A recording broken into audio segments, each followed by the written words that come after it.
Bismillahirrahmanirrahim. Assalamualaikum warahmatullahi wabarakatuh.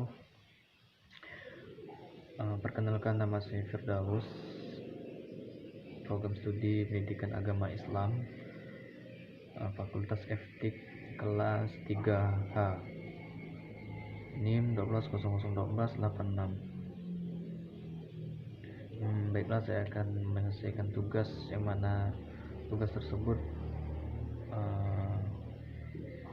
diarahkan membuat video, memberikan jawaban dalam berbentuk video pada makul filsafat pendidikan Islam.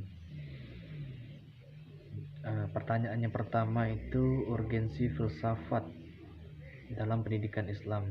Sudah kita ketahui bahwa filsafat adalah pemikiran yang mendasar, mendalam, menyeluruh, dan sistematis. Jadi urgensi filsafat dalam pendidikan Islam untuk menentukan wadah atau akar filosofis yang pertama mendasar, mendalam, menyeluruh, dan sistematis. Jadi dalam hal tersebut perlu juga diaplikasikan dalam pembelajaran tentang ajaran-ajaran agama Islam dalam pendidikan Islam tersebut. Jadi merujuk lagi kepada filosofis tadi, di mana filosofis tersebut menentukan titik temu dari hal yang bersifat mendasar tadi, mendasar dalam pendidikan agama Islam. Yang kedua, mendalam dalam pendidikan Islam. Yang ketiga, menyeluruh dalam pendidikan Islam. Yang keempat, sistematis dalam pendidikan Islam. Jadi sekali lagi, dari filosofis itulah kita menemukan titik temunya, dari akar-akarnya, apa yang harus dilakukan dengan cara yang mendasar tadi, mendalam tadi, menyeluruh tadi, dan sistematis tadi. Jadi dari filosofis itulah kita bisa menentukannya. Itulah urgensi filsafat dalam pendidikan Islam.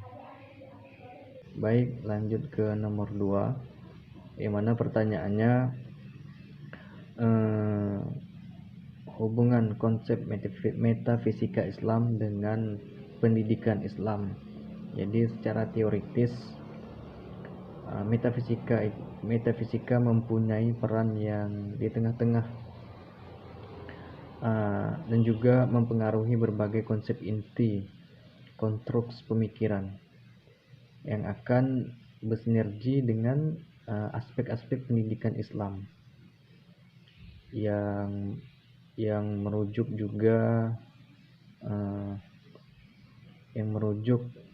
ke dalam metafisika tradisional Islam, sebagaimana yang telah diformulasikan oleh ulama terdahulu.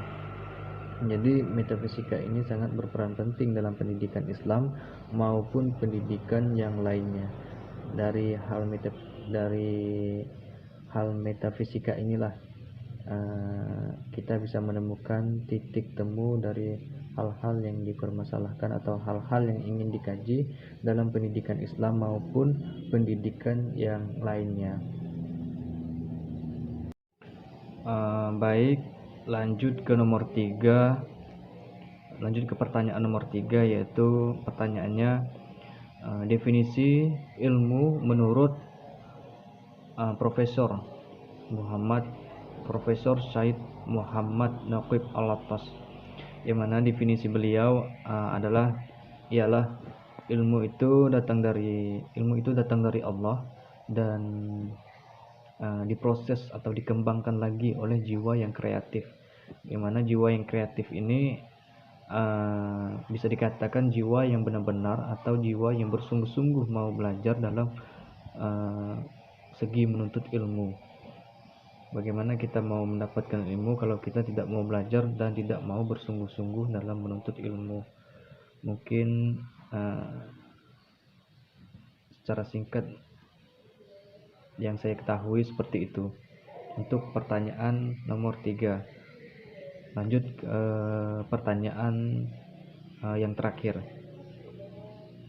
Baik, untuk pertanyaan yang terakhir yaitu jelaskan saluran-saluran pengetahuan. Jadi para filosof kontemporer, baik itu teolog muslim serta sufi, mereka membuktikan bahwa ilmu itu datang dari berbagai saluran, dari berbagai macam saluran, yaitu yang pertama saluran panca indera, yang kedua akal sehat, dan yang selanjutnya itu berita yang benar. Jadi saluran panca indera itu bisa disebut dengan al-hamsah, al-hawas, al-hawas, al-hamsah. Dan kalau akal sehat itu disebut dengan al-aqal al-salim, dan berita yang benar itu disebut dengan al-khabar al-sadiq.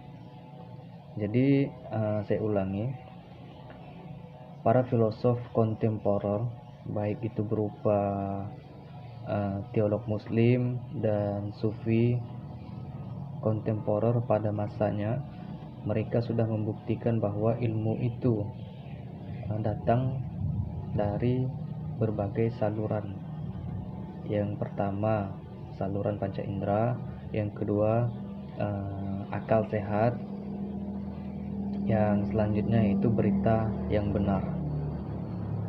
Jadi mungkin hanya itu jawaban dari saya tentang saluran-saluran pengetahuan yang telah dibuktikan oleh filosof kontemporer atau teolog muslim dan sufi pada masanya. Mungkin hanya itu, kurang lebihnya mohon maaf. Akhir kata, wabillahi taufiq wal hidayah. Assalamualaikum warahmatullahi wabarakatuh.